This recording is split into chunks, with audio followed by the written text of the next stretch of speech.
As long as you guys are okay with that, I think we're about ready to go.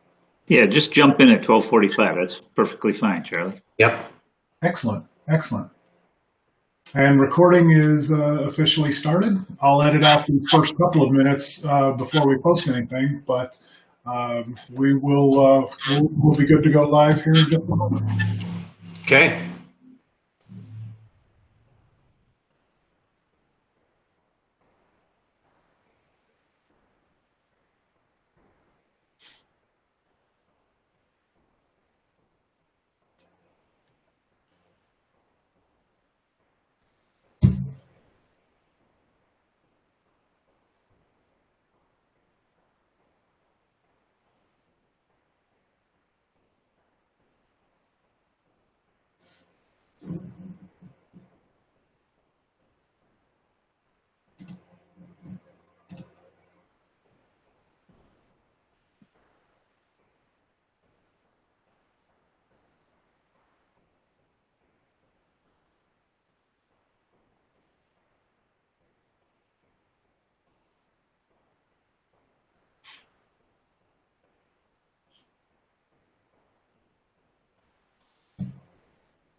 We've just had one or two people hop in recently. My guess is Soledad is just wrapping up Q&A in the virtual booth next door, as it were. So Yeah. we'll give everybody just a minute or two, and then we'll get it rolling.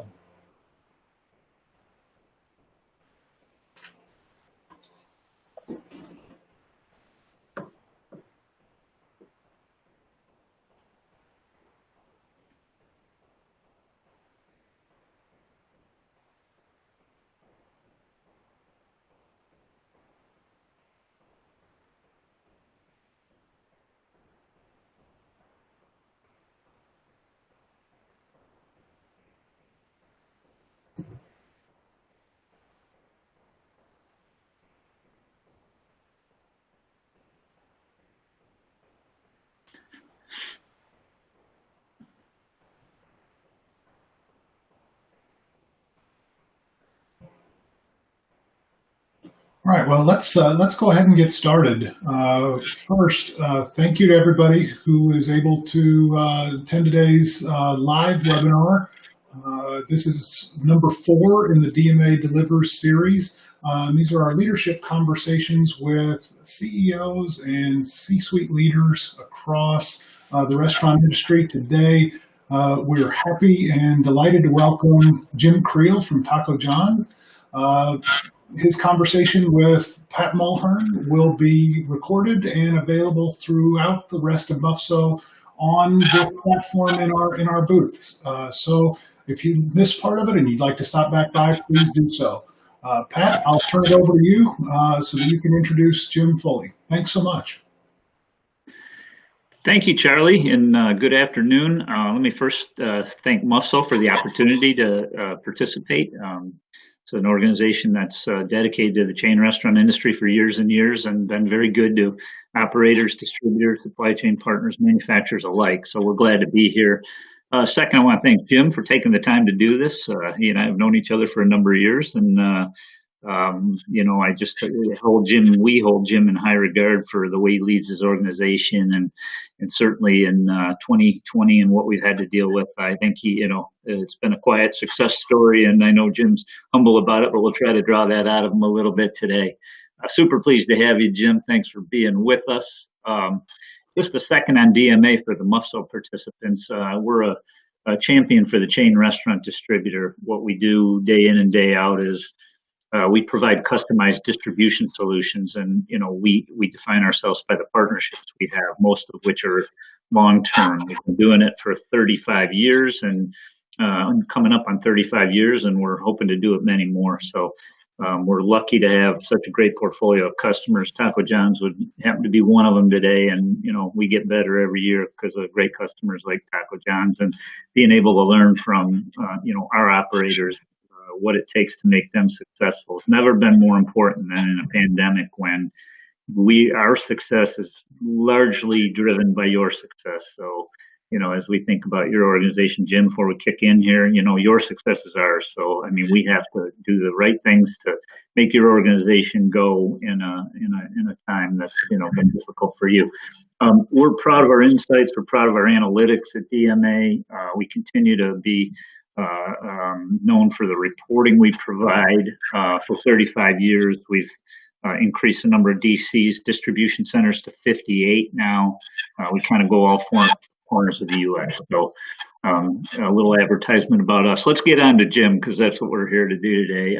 Jim has been the CEO, I think, coming up on 5 years, Jim, at Taco John's, or maybe slightly more than 5 years, 20 years of history there. So I imagine you're pretty good at shredding lettuce, in addition to bossing people around at this point into your career. And, I know you to be somebody who's, I admire your passion for your people. When we talk to you, it always comes down to your franchisees and your stores, and the locations and the workers, especially right now. As you and I've talked the last couple of months, it doesn't go without saying that you're going to bring up your workers.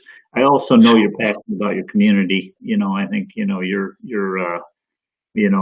longstanding commitment to not-for-profits is, the list is long. So I was going to get into that, but we can do that another time. But I do think that, the way you treat your associates is the same way you treat your community. And, we admire that about you. So, and the other thing I want to say before I start asking you questions is you guys are just fun to be around. I mean, Taco John's is a brand with a lot of energy.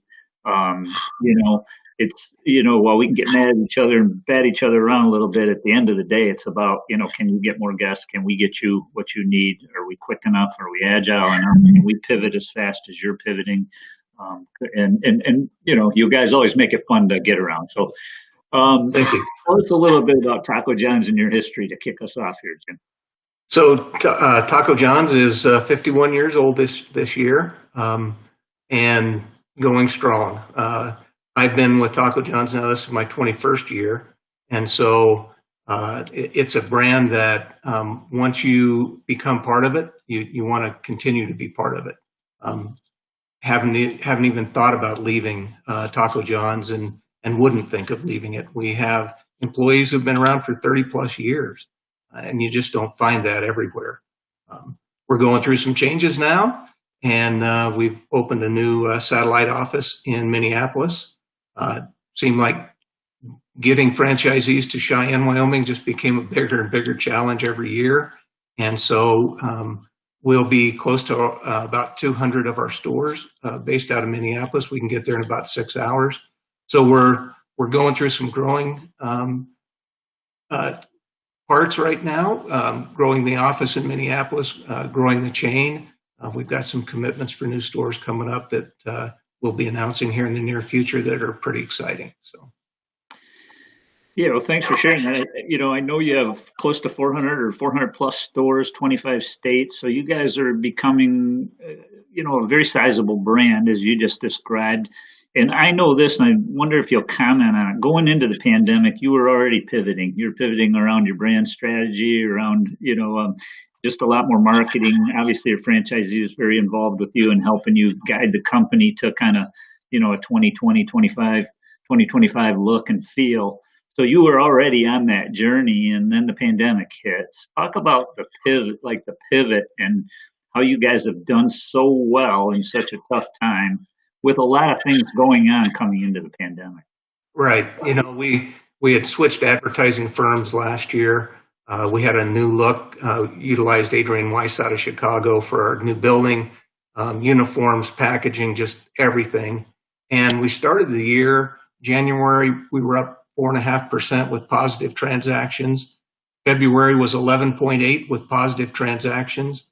And through March 12th, we were up 9% with positive transactions. And we hadn't seen 3 months of positive transactions for a long time. And then, as you know, COVID hit. The other, probably, timing is everything with life. I decided we'd open the Minneapolis office on March 1st. On March 13th, they closed the building. So all the people that were there had to go work from home. And we spent about 6 weeks scrambling and wondering what the future was going to be. But we had daily talks with franchisee leadership. We had daily talks with our leadership team.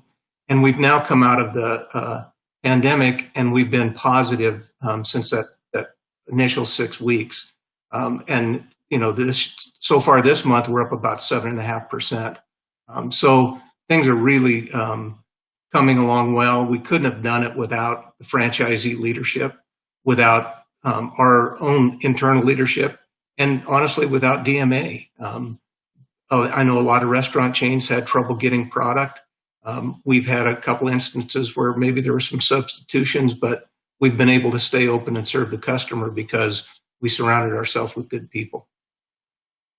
Yeah, well, congratulations on all of it. I mean, it's really, really admirable. I think you described kind of coming into the pandemic. You come around the corner, new office, new brand, new advertising, new increased franchisee involvement.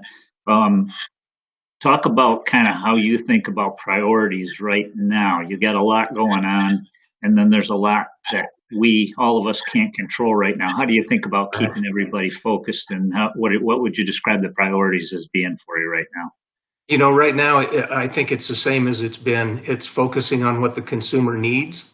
Coming into the pandemic, we had a new line of more premium products. We had to quickly shift back to a value message. And while the pandemic's been going on, we've developed a new value menu. So we're going to stay focused on that because we believe in all the research we've seen that the consumer is going to be looking for value far into the future. And we hadn't been very strong in that game, but we've now got a new menu that will help us get there. And we have our 6-pack and a pound and a few other products that are really seen as value by the consumer. So we're going to stay focused on that. Meanwhile, we've got to look at where we're going to be in a year. What does our building design need to be in a year? And so we're looking at some options on building design, on drive-through design. We know that dining rooms are going to be a slow build. We've got a few open, but the amount of labor needed to open those dining rooms for a limited number of customers just isn't making sense yet. So, we've got to figure all of that out. What do we do with our salsa bar? We have the tomorrow list of things that we focus on, and we have the next year list of things that we have to focus on. Yeah, well, I find it's really it's fascinating. You've always been fairly, as a private company, you've been fairly public about your success with your drive-throughs pre-pandemic and post-pandemic. Talk about that a little bit. What's happened in the drive-through for you? And I think you and I were having a conversation about, number of cars in a drive-through. Talk a little bit about what a drive-through looks like today versus 6 months ago or nine months ago, I probably should say. Yeah, 9 months ago at lunchtime, we would have 10 to 12 cars in the drive-through at any given time. These days, it's anywhere from 15 to 25 cars in the drive-through stack. And we've learned to get faster as we've done that. We've done a kitchen redesign that we'll be testing soon to help us get even faster in that drive-through. But we know that we have to focus our technology right now in the drive-through, and the dining room is not as important to us right now. It will be again some point in the future, we think. But for right now, all of our efforts have to go into that drive-through and increasing speed to get the cars through as quick as we can. So, Jim, when you think about that, you talked about simplicity of your menu, quality of your ingredients, double the number of cars in the drive-through. You don't have big boxes to start with. So talk about your commitment to scratch prep. And does that change going forward, or is that core to what Taco John's is? We always fried our shells fresh every day, whether that's the taco shells or the salad bowls. We prepare our salsas in the back fresh every day, and that's just really important to the brand to continue to do that. At this point, I don't see that changing. We will continue to do all of that prep early in the morning and getting ready for the day, because even chips, the difference in a fresh fried chip and one that's been in a bag for 3 weeks, just a whole different experience for the consumer. And so we feel like that's the point of difference for us, is that we're much fresher, our food is better, and we'll continue that going down the road. Biggest challenge right now? Without question, labor. Just hiring people is our biggest challenge. We've got stores that, even though we're up in sales, are having to close early because they don't have enough labor. We've had stores where if 2 or 3 staff members call in sick, they have to close the store because they just don't have enough labor. So we're starting to see, as the unemployment assistance has gone down a little bit, we're starting to see that ease up a little, but we really continue to struggle to find people willing to come back to work at this point. And how are your franchisees doing? And do they, is the struggle of the pandemic partially that, a lot of them have kids at home, parents they need to take care of? I mean, is that, you talked about the economic stimulus and some of that, and just, I'm sure the health and safety of your workers, which I know you guys are, that's top of the list for you.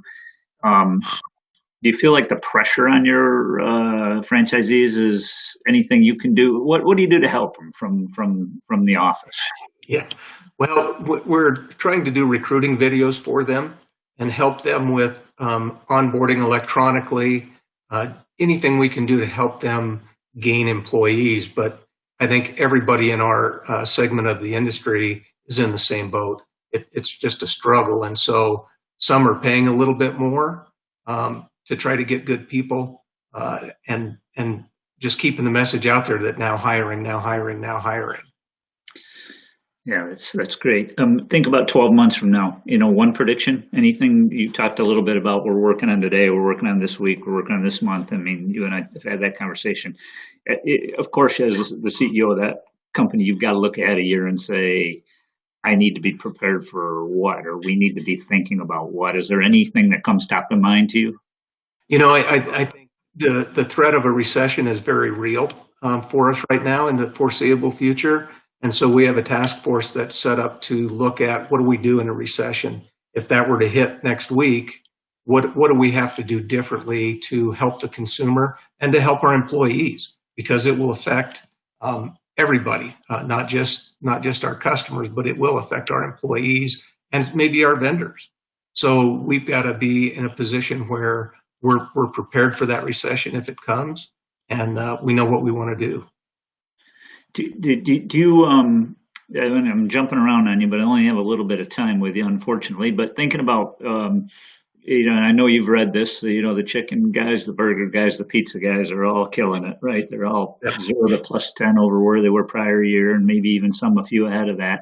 And the taco guys and the sandwich guys and the Mexican restaurants are kind of, at least according to the data folks, dragging a little bit behind. Is there any reason for that? Because your food certainly travels well.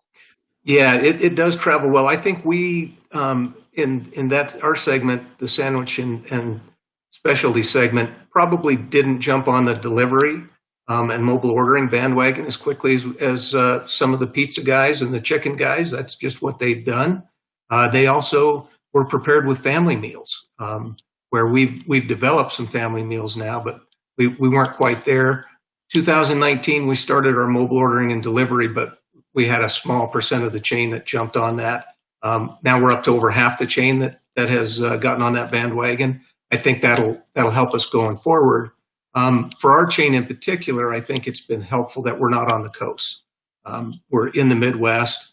When New York City and LA and San Francisco really tighten up and shut down, it didn't hurt us as much in the Midwest. So we want to expand to all 50 states at some point, but today I'm glad we're only in 25. Yeah. Well, I only got a couple minutes left with you because I knew this would go fast. It won't be the last time we do this, hopefully, but I got to have a little bit of fun with you. You know, would you rather play a par three or a par five right now? Par five. Burger or Time to pizza? plan. When you're off of your tacos, burger or pizza? Burger. Tacos or potato ole? Oh boy. Potato lays. Packers, Vikings, Broncos. Pick one. The professional team that you mentioned, the Packers, that would be number one. Hot or mild? Mild. Country or western? Country. Country. Okay. And then the last thing is, I'm curious. You opened this office in Minneapolis, but you don't have an office there. Or is the group leaving you behind in Cheyenne, or are they? What's the protocol for you heading over to Minneapolis? They're going to allow me to sit in the conference room when I visit. So I think they want to make it as uncomfortable as possible so I don't come around as often. But we'll see what happens. Well, best of luck to you. Thank you. I want to say thanks to you. You know, hopefully they're having a little bit of fun. Maybe you can end it with maybe a one-line message to your team if they were listening, and maybe a one-line message to your guests if they were listening. What would you say to them right now? I would say thank you first for believing in us and staying with us throughout this pandemic, and keep believing. We're going to be around for the next 50 years, and we want both employees and guests to be right there with us. It's great. It's great. Charlie, you want to jump back in and wrap us up here? Jim, thanks so much. Thank you. I always enjoy talking to you, and thanks. I know you're gracious with your time, and we're always, on behalf of the industry, if I can do that, and on behalf of DMA, we appreciate all you do. And, keep it going. Continue great success and good health to your workers and your family. And thanks again for being with us today. You bet. Charlie, we've got you muted. Thank you, Pat. Jim, thank you so much for sharing that. That was really, really insightful. For those of you who were looking for the advertised offer code, it is MUFSO Taco, all one word. So if you download the Taco John's app, not only will you get one of those free potato olays, but if you use that offer code, it's good for a free crispy beef taco. Jim, thank you again so much. We love your chain and look forward to working with you for a long time. Thank you.